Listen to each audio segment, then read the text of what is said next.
there we are. Good evening, everyone. Tonight with me, I have Pearl Kupe. Say hello, everybody. Hello to Pearl. Pearl, say hello to everybody. Yeah, there we are. Hey, Pearl. everybody. Sawubona, Linjan. That's how it is. That's how it is. This segment is about standing up for your rights. Things are happening everywhere, and you've got to be aware. And more than anything is you got to take action. So tonight here with me, I got Pearl Kupe. Yes. She's going to tell us about the action she's taken and continues to take even right up to this day. Pearl, tell us about what's happening, what you're doing. Come on. Well, I've still got my marching clothes on. So we were marching in Johannesburg today with the ACDP, the African Christian Democratic Party. And if you can see my t-shirt, it says that I have chosen life. And so still got my marching clothes on, and we need to march for our rights, the right of choice, freedom of choice. We need to march for our constitutional rights, which include right to dignity, right to bodily integrity, right to physiological and psychological integrity. In my language here in South Africa, we say kinako. Kinako. It means it's time. So get off your couch, get out of the kitchen, whatever you're doing, leave the McDonald's hamburger, put it down, and get up and stand for your rights. That's what I'm talking about. Stand up for your rights. Some people are sat down on the couches, sitting down for their rights. You got to stand up. So, Pearl, yes, you have been out there today. Tell us what you did. I know there was loads of people. What is it that you went to do? I believe that you all went to Constitutional Court. Tell the public what you did and why. Well, we were in Johannesburg and what it is that you went to deliver. Yes. In Johannesburg, we started at the Beyersnodere Square, and people came in with buses from different churches, the Body of Christ, and we went together as a team and we marched, and in typical South African style, so we sang songs, because there's no march without songs. You have to know to march. You have to know how to doi doi, hoi hoi. Oh, yeah. It was live, actually.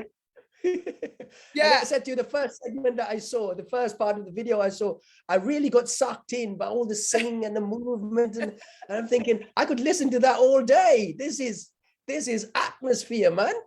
Yes, listen, we take our marches seriously. You cannot join us on a march if you've not had your breakfast, your bran flakes. You need to eat your porridge in the morning, because we going strong. We're going to hit the tar. We're going to dance. We're going to sing. We're going to chant. We're going to make sure that we are heard, because your voice must be heard in this season. And wherever you are, you may not be in South Africa. You may be in the UK, like Cornell. You may be in America, Australia, New Zealand, wherever you are, you still need to make your voice heard. So we marched, and we went on about a 40-minute march to the Constitutional Hill, which is where our Constitutional Court is. And we were there to meet with the Minister of Justice. The Minister of Justice, and we wanted to hand a memorandum to the Minister of Justice and Constitutional Affairs, and it was very symbolic and significant that we go to the Constitutional Hill, because our highest court, which is the Constitutional Court, is right there. The court that is custodian of our constitutional values, which are hard fought and hard earned. As I've already said, the right to dignity, which includes freedom of choice, the right to equality, no unfair discrimination. So if both of us can contract COVID, whether you're vaccinated or not, then why do you discriminate against me? Because we both can contract it and we both can transmit it.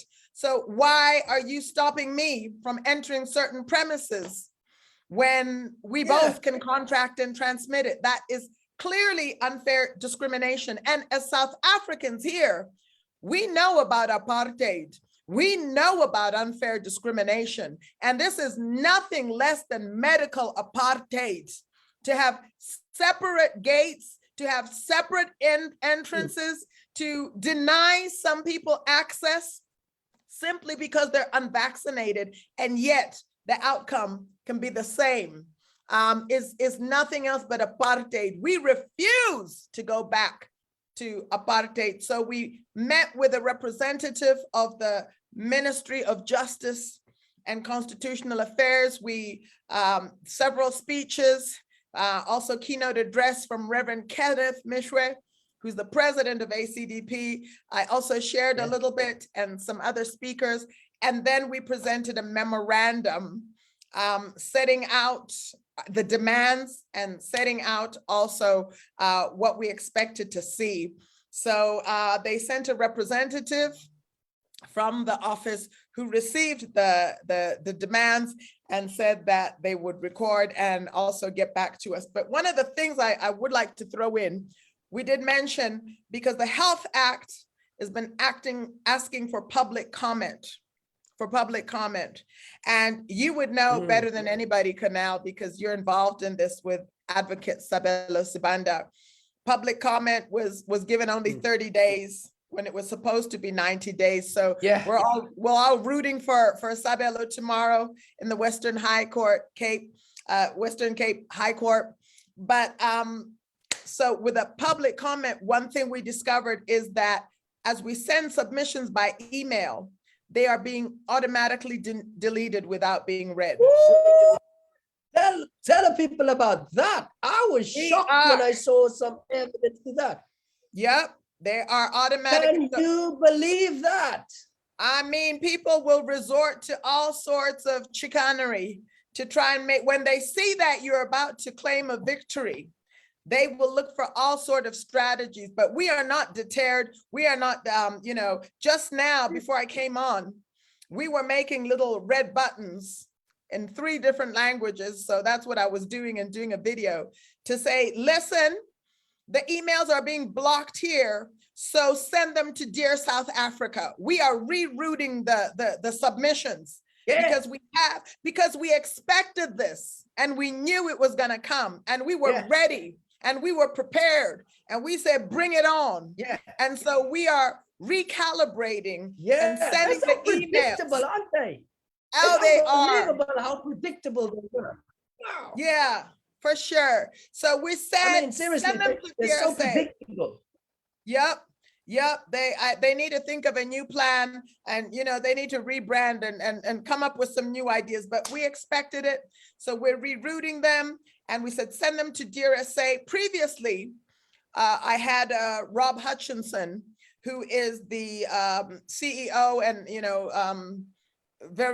one of the main leader for DRSA, and he told us, yes, that's right, the reason why they started the DRSA platform was previously the government had claimed that they got 2,000 submissions, but DRSA actually had been calculating, and they printed hard copies of the submissions, which were more than 10 times what the government was claiming was the submissions. And they physically brought the evidence to say, what you are saying is not true, because we have copies of all the submissions. So that's what you need to do out in their countries there. And they are adding it again. Yes, you need to have your own platform. Have your own platform, because they manipulate the networks, they manipulate the social media platforms, they manipulate the news. So you need to have your own news platform. You need to have your own panel of doctors who will tell the truth. You need to have your own panel of lawyers who will tell the truth. You need to have your own social media platforms to capture the real truth, because it's only truth that will set us free. That's it. Wow. That is powerful. So Pearl, so some of those things that you've put in that memorandum that you delivered today, can you tell the public what are some of those points and demands listed, entailed in that document that you handed over today? Well, the document had a lot of focus on Section 15 of our Constitution is Chapter 2 of the Bill of Rights, and it deals with aspects of freedom of religion, belief, opinion, and thought. So really, we focused a lot on that in terms of how, with the regulations, they were not allowing churches, for instance, to gather.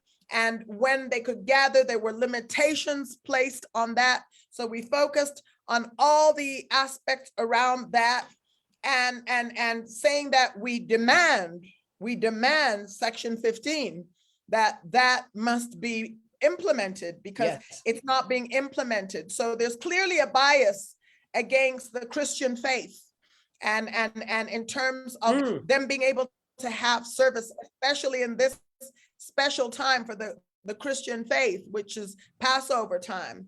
So a lot of our demands were based on that.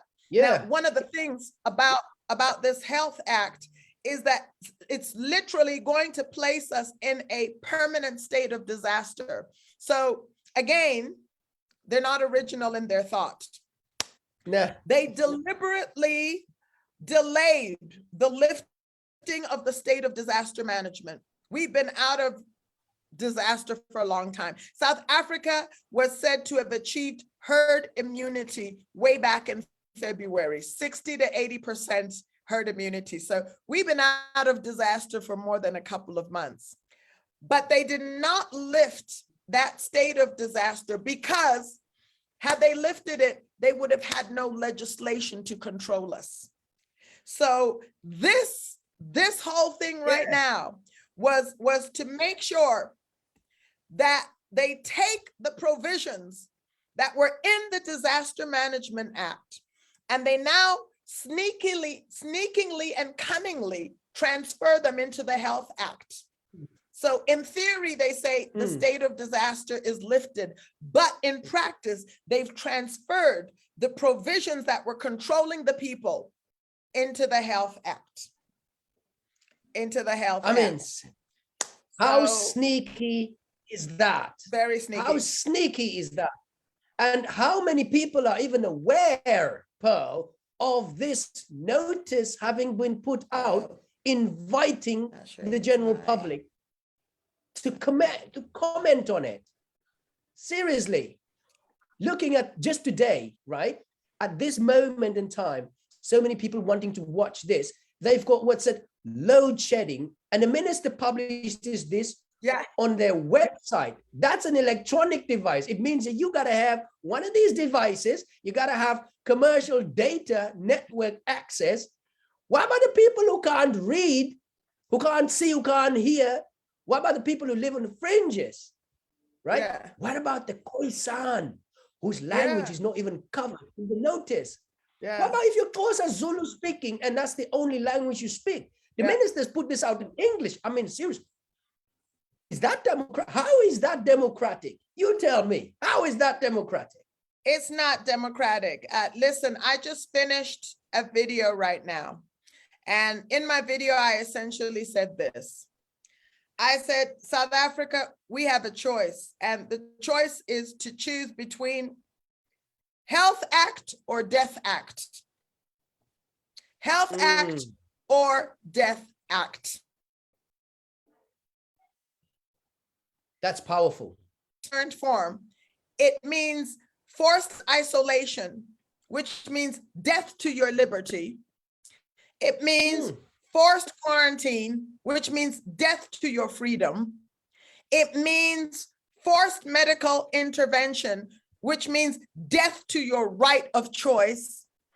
It means, taking away of constitutional values, no discussion in parliament, no rule of law process, which means death to democracy, death to good governance, death to rule of law, all of that. So I asked the question, we have a choice. We can either choose the Health Act in its current form or death act. It's a death act as far as I'm concerned. There's nothing healthy about it. There's nothing life about it. It's death. Death to freedom, death to liberty, death to democracy. It's not a health act. It's a death act. My word. So what would those provisions even mean in the Constitution?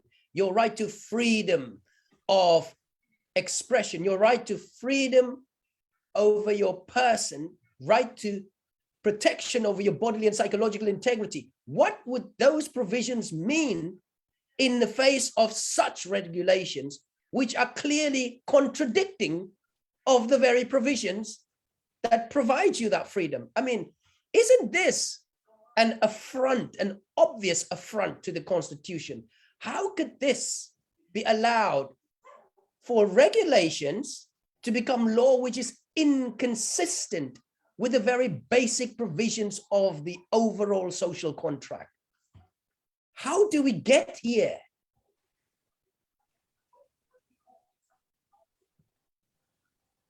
Absolutely. What motivates ministers to come up with these things? And again, as you said, Pearl, there is no state of disasters, because when you declare something at an end, it no longer is. So any of the rules that were to control or to manage that disaster that no longer is, you don't need those rules. So as you say, this is literally, this seems to be a contract, a death contract. Why should the public support that at all? I mean, it's either you don't know, or you don't understand, or they want to get away with it because the information doesn't reach everybody. You've also touched on the point of people's emails being deleted. Yeah. And to get to the, you obviously know that we are in court tomorrow. Yes. We're taking the Minister of Health to court. Yes. On a point of law, because he is issuing under a provision under the Act, which doesn't give him that power. Yeah. He hasn't got the power to do that. Yeah. 30 days. Yeah. And, you know, I speaking to students today, Pearl, that one of the students said that they had no idea that these things were going on. This is a student at a university whose future would be profoundly affected by this.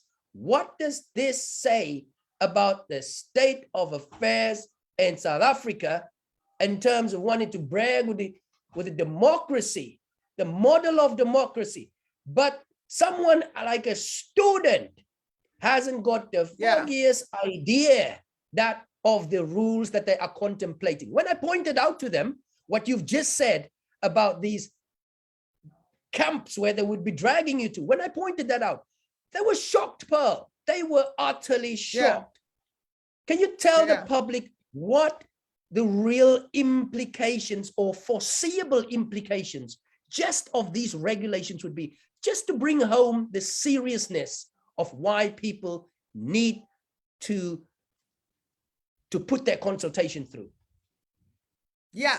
Well, one of the very worrying things in these regulations is it talks about a health professional who suspects. Now they use the word suspect. So on the basis of suspicion alone, what defines suspicion? I could sneeze right now, Canal, and I could be suspected of having COVID, and I can be forcefully quarantined on that basis. And once you are quarantined, they can, by court order, actually decide and determine the medical intervention that you can have. And even if you do not want to be vaccinated, you can be forced to be vaccinated against your will, according to them. And if you try to defy or disobey any of these provisions, there's a possibility of you being imprisoned for up to 10 years, So the implications are huge. 10 years, I'm talking about 10 years, not 10 months, 10 years. 10 years for a disease that is a disease that has a 98% or so chance of survival. which is really another variant of a flu, you can go to jail for 10 years. You can lose your freedom for 10 years for a disease that is manageable and have alternative ways of you know, I had the Delta. I had the Delta variant. We've all recovered. And many people have recovered. 98% of South Africans have recovered. I'm not even talking about Omicron, which most people had and didn't even know they had it. Yeah. That's how mild Omicron is. And that's what gave us herd immunity. But you know, it's appalling, really, because as we've said time and time again, this is not even about vaccination. It's beyond vaccination. Because once the precedent has been set to override our constitutional values, once that precedent has been set, it will be done over and over again. So today it's mandatory vaccination. Tomorrow it will be something else. And it's about control. It's about taking away your freedoms. Wow. So you just become people who have no freedoms, who are forced to align to a system that will benefit a few in the world. And so it's time to wake up, guys. We cannot be ignorant anymore. We are pushing for active citizenry. If there's any benefit to be derived from this time, it's the fact that people are waking up. We have just been moving around like zombies, putting our whole trust in leaders who have no sense of service. They're not here to serve.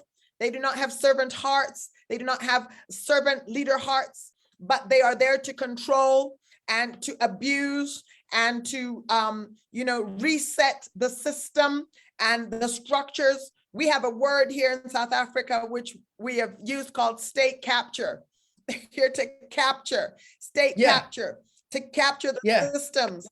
And to what it means is that you are resetting the nation. You are capturing the nation for your personal agenda and benefits. And so that is sick. That to me sounds sick, man. That sounds sick. Absolutely. How can you exclude the people like absolutely? And the other point that you made, remember when we were talking about you saying that apparently, reportedly, a new variant has been discovered again in Botswana. Yes, and in Botswana. Who did they found that variant? I'll let you tell the public about that. See, people listen closely to this one. I mean, it doesn't get any more ridiculous. I read a story and they said in Botswana, a new variant of Omicron. So I guess Omicron has so-called shifted and has somehow changed, but they're saying there's a new variant of Omicron discovered in Botswana and was found in 4 people, but that those people were vaccinated. So, you know, I mean, that just begs the question again. So if you can still contract the virus and transmit the virus still while vaccinated, why would you really discriminate against other people? And why are there countries that are forcing the unvaccinated to have PCR tests and the vaccinated don't have to have PCR tests, but the vaccinated can still contract. They can still contract COVID. So why are they exempt? Why are they exempt from PCR tests? Because you can still our president contracted by the virus after being fully vaccinated, fully jabbed. Yeah, so it's either that is discrimination. It's either he had been jabbed, as he says he had been jabbed, or he had not been jabbed at all. But if he claims to have been jabbed, then he himself is the first proof that jabbed people can contract it. Now, how does that then make sense for a university to be allowing students who had been jabbed and workers who had been jabbed to come in without the need of being tested, but everybody who'd not been injected with the substance, you got to test? I mean, it's a rhetorical question, but really sometimes one needs to speak to that rudimentary element. What is the sense? How does that make sense at all? You spoke to the Doesn't. degree of the obvious discrimination this is. I mean, talk about that. That is just, and you also the point that you I think you took one of the universities to court, haven't you? Can you just tell us about that? Is that part of the points brought to them, and what are their responses to this obvious irrational approach to the management of the risk of infection? Yeah. Well, on the discrimination point, and like I said, nobody knows better about the pain of discrimination than South Africa. And it is prohibited at the highest level. Section 9 of the Constitution talks about equality, and it prohibits unfair discrimination. And not just only Section 9, my area of specialization is in labor law, my master's in labor laws from University of Cape Town. But we have about 5 basic labor laws. We have the Labor Relations Act, we have the Basic Conditions of Employment Act, we have the Skills Development Act, we have the Occupational Health and Safety Act, and the 5th main act is the Employment Equity Act. In that Employment Equity Act, absolutely, just like it's actually inferring, it prohibits unfair discrimination because it's dealing with equity issues, and the Employment Equity Act prohibits discrimination. So why then are employer organizations discriminating against the unvaccinated when at the end of the day, both of us can contract the virus, both of us can transmit? Why will you deny access to one and not the other if we both can act? The outcome can be the same. That is clearly against the Employment Equity Act, and it's clearly also against Section 9 of our Constitution, which prohibits unfair discrimination. The universities were the first to, the University of Cape Town, which unfortunately is my alma mater. I was the first to post on there when University of Cape Town in October made a big announcement around mandatory vaccination, which would be enforced, they said, in January. And myself and many other advocacy groups got involved in this. There was a pushback. And one of the things that the university said was that they had consulted with stakeholders, and as a result of their consultation, mandatory vaccination would be implemented in January. We actually, along with many other groups, like I said, we asked for proof. We said, show us the proof that you've actually consulted. And they were unable to show the proof. Because I read that document, Pearl. That is a very interesting point. I read the document. And one of the pertinent questions I have on basis of that document, because they then go further on to list about 6 legislative references. So I'm thinking, okay, if they're listing this, and they said in the document, I think it's the 2nd or 3rd paragraph, that they had taken legal or expert advice. So I'm thinking, what is that advice? If the advice that, if they had taken advice and they're now offering individuals to make an application to be exempted on constitutional grounds, it means that they would have had legal advice informing them that people can be exempted on the following constitutional grounds. So my point is this: who does the Constitution not apply to, and those exemptions in the Constitution? Absolutely. And you know, I'm glad you raised the issue of exemptions, because nobody's been getting exemptions. So they make provision for medical and religious exemptions, and almost zero, as far as I know. I don't know really anybody who's been granted an exemption. So those provisions are, in theory, they are just to pretend that we are following a democratic process, but the employer organizations, the universities, have no intention of granting anybody an exemption. So we have put in templates for people to apply. Nobody is getting it. So they are, in theory, only just to make you feel or think that a democratic process has been followed, when in reality, no democratic process has been followed. So the university was challenged on that to say, show the proof, and they could not. So in January, they actually had to go back and do the real consultation, because I was getting so many calls from parents. Word. Parents were calling me left, right, and center in October. Help us, our child is at University of Cape Town. And that was one of the things we followed up. We said, show us the exhibit A, show us the hard evidence. And when they couldn't show the evidence, they did some little corny questionnaire to like a few people, and it wasn't widely distributed to the students, to the stakeholders. It wasn't. So they had to redo the process in January. And it was in redoing the process that they got the real feedback, because we said to them, you cannot have consulted, because we know that 70% or more, in fact, the demographics of the university should be the same as the demographics of the country. And 72% of the nation have said, we don't want to be vaccinated. So why should the statistics at the university be any different? They should be related to the demographics of the whole country. So you can't say that most people.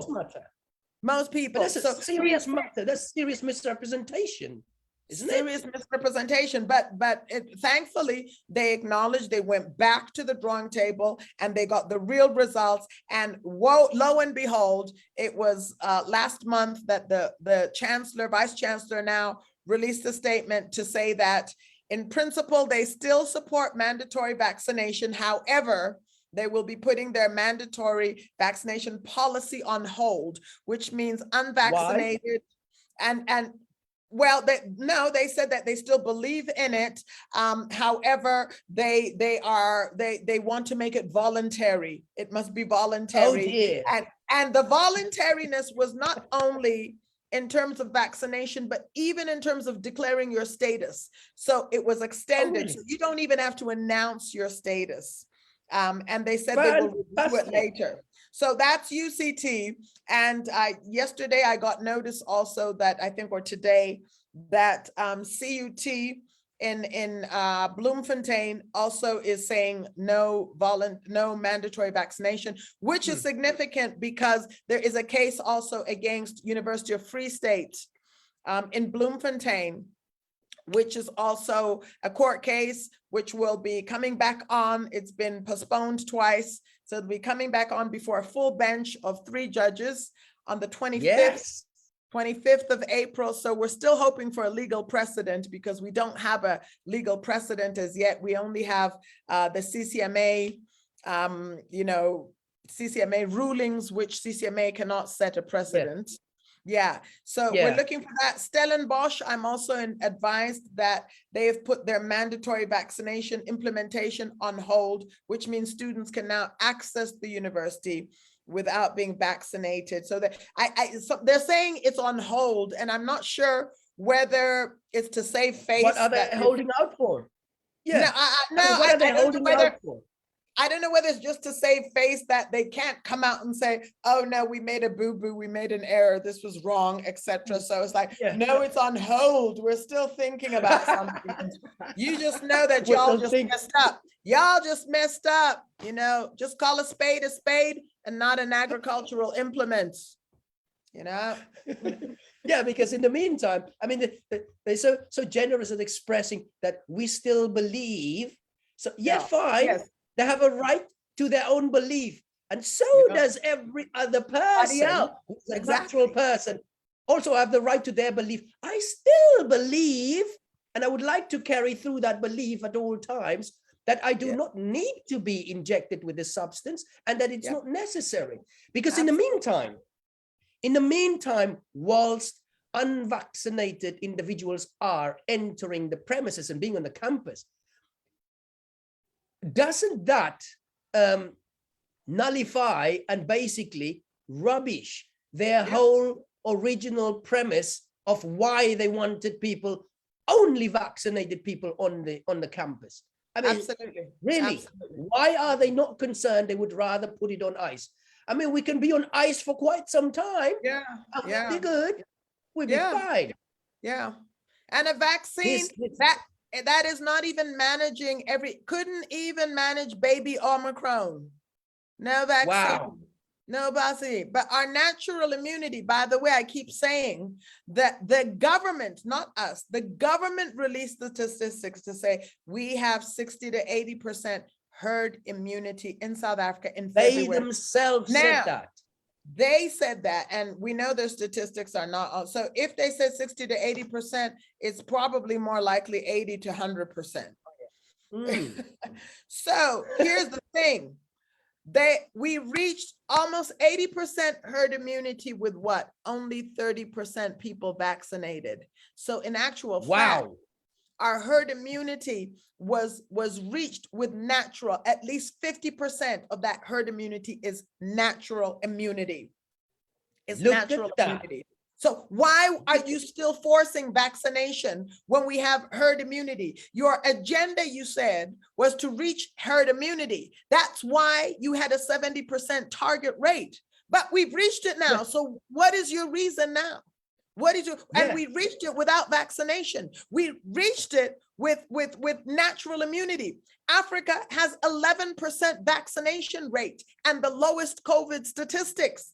Africa should be the poster child of what to do. Shouldn't be emulating the countries with the highest jabs and also incidentally have the highest hospitalizations and the highest COVID statistics. Why are we copying them when we should be the poster child to say, this is how you do it. This is how you do it. You've got to ask yourself, where do Cyril Ramaphosa, Joe Fowler take their advice from? I mean, seriously, where do they get their information from? Or how do they arrive at this rationale? Yeah, well, we know, I mean, some of them, like we discovered with the Minister of Health and Wellness in Botswana, is actually sits on the executive board of WHO. So that is why he was encouraged out of the blue without going to parliament. The state of emergency was lifted in September, but in February the 11th, he decides out of the blue, not consulting his fellow members of parliament, to make a gazettement out there to say everybody who enters Botswana will be vaccinated, whether you are a Botswana citizen or not. And so people were vaccinated on entry, and Botswana citizens were vaccinated and fined. If you were found not to be vaccinated, you were fined 5,000 pula. Now, this is after the president of Botswana went on CNN and went on BBC to make an announcement, an interview, and said in an interview, when asked, will there be mandatory vaccination in Botswana? He said categorically no. They asked him why. And he said, because Botswana we do not want to undermine the constitutional rights of people. Botswana has been a poster child for many years as a good governance, a country that exhibits democracy and peace and good governance. And so I understood that the president was saying, we want to nurture and make sure that we protect that reputation that we have. I understood him when he said that. I listened to the interview. And so I was baffled when the Minister of Wellness comes out there to do exactly the opposite of what his president said they would not do. I said, are you not a part of the president's cabinet? Which part of the speech of the president did you not understand? Did you not understand? Because he said categorically no. And then there was a point raised that the vaccinations, the batch would expire in April. Well, I don't think that the expiry of a batch is reason to forcefully vaccinate people. That should not find people because of, and guess what? Botswana lost 119 million pula in 2 weeks. In 2 weeks' time, because people canceled their visit to Botswana, the tourism. Botswana tourism is one of Botswana's great, How much does mighty. that translate to South African rands, Pearl? Do you know? It's more. So 100 million pula would be about 130 million rands. So 119, we're talking about probably about 150 million rands in 2 weeks. Sure. So, and that would be tourism. in dollars, that would be about $10 million. Yeah, because it's 1 to 15, around $10 million. Talking about decimating the economy. In 2 weeks, only in 2 weeks. And that is the language that the parliamentarians and that the leaders finally understood. Because ultimately we know that the pushing of vaccinations is about commercial, benefit to some. So when you touch their pockets, that's what they understand.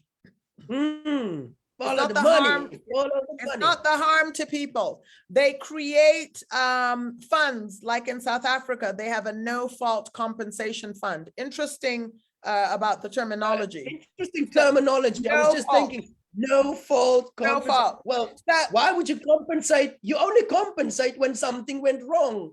Exactly. Why would you have a fund? Why will you have a fund if you say no adverse effects?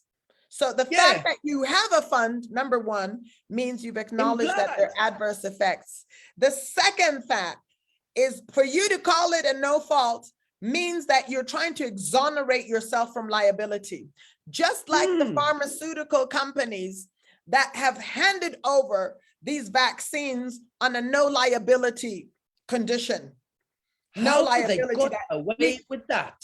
We give you this, but we do not accept any liability. You cannot sue us. So no fault, meaning we will pay you for whatever it is. And for loss of life, get this. Somebody dies, a whole person dies, 150,000 rand. 150,000. You've got to be kidding me.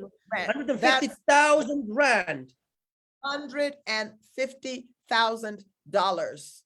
I mean, 7,500 pounds. That's it. 150,000 rand. 150,000 rand. So that is basically $10,000. That's 10,000 US dollars for a life. That's about 7,500 pounds. That's it. Exactly. That's the way for life now. That's a life. So for life, that basically maybe will cover your funeral costs. That's it. So that's what they're saying. They're saying, we'll cover your funeral costs if you die. So this is stunning. That's what a person's life is. Those are the regulations under their 150. So you can imagine if you're disabled or paralyzed in any way by the vaccine, how much you get, because that's if you're dead, and you won't even get it if you're dead. Yeah, you're too dead to enjoy any of that money anyway. No, they just spend it on your funeral. That's about it. Yeah. I don't know why they call it. It's a bit like the life insurance policies, but you only get the money when you die. So it's really death insurance. So again, interesting use of terminology. Exactly. Well, you are involved in some fantastic organizations, groups, and with some really great and exciting work that you're doing that's really bringing about a difference. Please tell the audience, the listeners, about where they can find you, how they can get involved, and how they can keep up to date with what's happening, and how they can join in on what you're doing.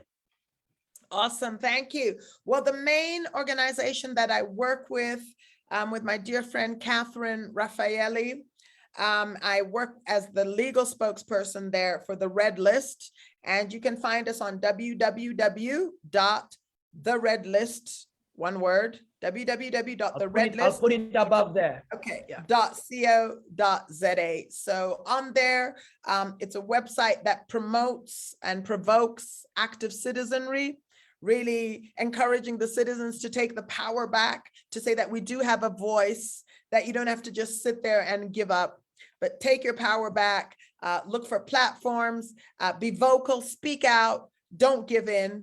That is its overall theme. But as the Red List, we also identify organizations and companies that are overriding our constitutional rights, undermining our freedoms, And those companies that are identified, if we have proof that they're placed on obviously what is called the red list. But we don't just name and shame the bad, naughty people, but we also encourage and say kudos and well done to the good ones. So we have a green list as well.